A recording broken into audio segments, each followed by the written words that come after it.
Hello guys, तव्हां ॾिसी रहिया आहियो प्रेम पार्क यूट्यूब चैनल। आऊं आहियां प्रेम। अॼु असां पढ़ंदासीं WHO वर्ड्स, WHO फैमिली।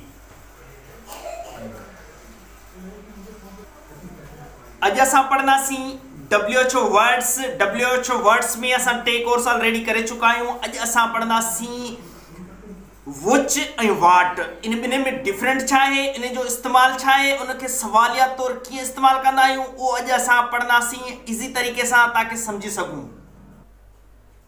पहिरीं असीं पढ़ी रहियासीं लिविंग थिंग्स में टे कैटेगरी में असां उहो पढ़ी चुका आहियूं। अॼु असां पढ़ंदासीं नॉन लिविंग थिंग्स पढ़ण जे लाइ सभिनी खां पहिरीं अॼु असां पढ़ंदासीं विच खे पढ़ण जे लाइ सभिनी खां पहिरीं तव्हांखे यादि करणो आहे इंट्रोड्यूसिंग वर्ड्स असां वटि कहिड़ा कहिड़ा हूंदा आहिनि उहे तव्हांखे यादि करणा पवंदा ताकि तव्हां उनखे रिमूव करे उन जाइ ते विच जो इस्तेमालु करे सघो था। उहे कहिड़ा कहिड़ा आहिनि, these, that, those introducing words आहिनि। उनखे रिमूव करे असां उते लॻाईंदासीं विच ऐं क्वेश्चन ठही वेंदो। इन जो असां हिकिड़ो एग्जाम्पल वठंदासीं। एग्जाम्पल मां असांखे क्लियर थी वेंदो त विच खे क्वेश्चन तौर असां कीअं इस्तेमालु करे सघूं था। अचो दोस्तों उनखे ॾिसूं। Example, I bought that book। उनखे क्वेश्चन में असां कीअं इस्तेमालु कंदासीं इहो ॾिसूं दोस्तों। Which book did you buy? दोस्तों हिते that जेका आहे उहा इंट्रोड्यूसिंग वर्ड्स आहे। उनखे रिमूव करे उन जाइ ते which जो इस्तेमालु कयो आहे ऐं जुमले जे शुरू में रखियो आहे।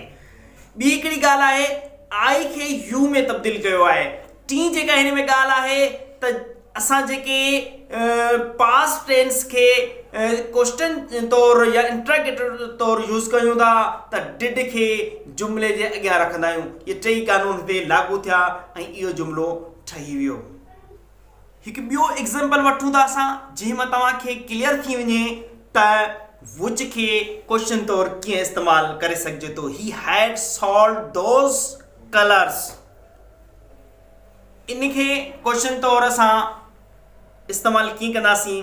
हिते जेको दोस आहे उनखे चेंज कंदासीं विच में ऐं जुमले जे शुरू में लॻाईंदासीं त विच कलर्स खे इन सां एड करे छॾंदासीं त विच कलर्स हैड ही सॉल्व्ड ऐं लास्ट में क्वेश्चन मार्क्स। इहे ॿई जुमला क्लियर थी विया।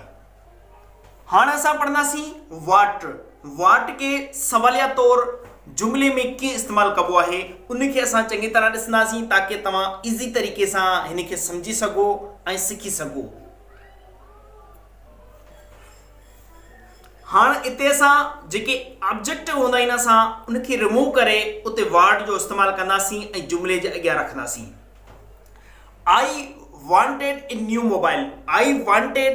mobile। हाणे वाट खे ए न्यू मोबाइल्स ऑब्जेक्टिव आहे। उनखे रिमूव करे उते वाट जो इस्तेमालु कंदासीं।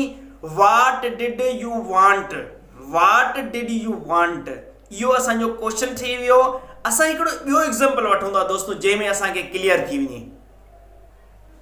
वाट खे सम्झण जे लाइ क्वेश्चन में इस्तेमालु करण जे लाइ हिकिड़ो ॿियो एग्जाम्पल वठंदासीं दोस्तों जीअं तव्हांखे क्लियर थी वञे ऐं आसानी तरीक़े सां तव्हां सम्झी सघो।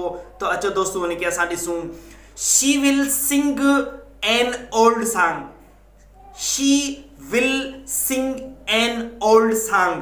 हिते an old song आहे जेको ऑब्जेक्टिव आहे उनखे रिमूव करे उते वर्ड जो इस्तेमालु कंदासीं ऐं जुमले जे शुरू में रखंदासीं उते त what will she sing ऐं लास्ट में क्वेश्चन मार्क्स लॻाइण सां असांजो जेको आहे क्वेश्चन जेको आहे मुकमल थी वेंदो।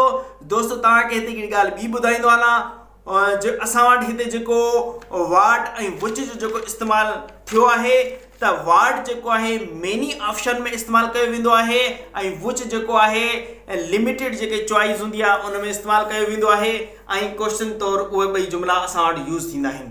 दोस्तों तव्हांखे जेकॾहिं मुंहिंजो वाट ऐं विच पढ़ण में ऐं क्वेश्चन ठाहिण में सम्झ में आयो हुजे त वीडियो खे लाइक कंदा।